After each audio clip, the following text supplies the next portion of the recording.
Play Store server error fix. Verify your phone number. Quick solution. Before we start, like this video and subscribe to the channel for more quick Play Store fixes.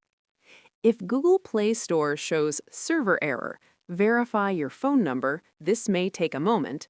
Follow these steps. First, check your internet connection. Use stable Wi-Fi or mobile data. Poor internet can block verification. Second, verify your phone number properly. Tap Verify, enter the correct number, and wait for the SMS code. Don't retry again and again. Third, clear Google Play Store cache.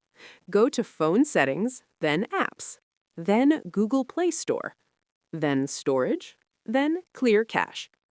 Fourth, do the same for Google Play Services. Settings, then Apps, then Google Play Services, then Storage, then Clear Cache. Fifth, restart your phone and open Play Store again. Sixth, make sure you're logged in to the correct Google account and your phone number is added in Google Account, Personal Info. Pro tip: if verification fails, wait 24 hours before trying again. Too many attempts can cause temporary blocks. That's it. Now you know how to fix the Play Store server error and phone number verification issue. If this helped, like, subscribe, and comment "Fixed" below.